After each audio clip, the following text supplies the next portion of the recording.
Осы ақылды кім үйренеді, насихатты кім тыңдайды? Біреу болыс, біреу би. Олардың ақыл үйренейін, насихат тыңдайын деген ойы болса, ол орынға сайланып та жүрмес еді. Олар өздері де үздік кісіміз, өздеріміз біреуге үлгі беріп, ақыл айтарлықпыз деп сайланды. Өздері түзеліп жеткен, енді елді түзерлік-ақ қалған. Ол не қылып тыңдасын, және тыңдайын десе де, қолы тие ме? Басында өзіндік жұмысы бар, ұлығымызға жазалы болып қаламыз ба, елдегі бұзақыларымызды бүлдіріп аламыз ба, немесе халқымызды бүлдіріп аламыз ба, яки өзіміз шығымдап, шығынымызды толтыра алмай қаламыз ба? Деген ебіне қарай біреуді жетілтейін деп, біреуді құтылтайын деген бейнетінің бәрі басында қолы тимейді. Байлар, олар өздері де бір күн болса да дәулет қонып, дүниенің жарымы басында тұр.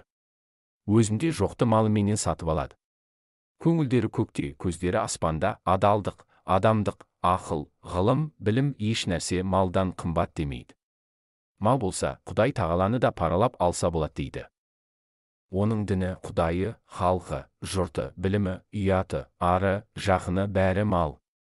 Сөзді қайтып ұқсын, ұғайын десе де, қолы тие ме? Ол малды суармақ, тойғызбақ, саудасын жиғызбақ, күзеттірмек, бақтырмақ, ұры бөрі, қыс, суық сұғанақ, солардан сақтанбақ, солардан сақтарлық кісі таппақ. Оның бәрін жайғастырып, аяғын алып келіп мақтанға орналастырғанша қашан қолы тимейді. Енді ұры залым, сұм-сұрқия өздері де тыңдамайды. Онша-мұнша қой жүнді қоңыршалар күнінде көре алмай жүр. Аналар анадай болып тұрғанда білім, ғылым, ақылды не қылсын? Және де білім, ғылым кедейге керегі жоқтаяқ, бізді не қыласың, ана сөзді ұғарлықтарға айт дейді.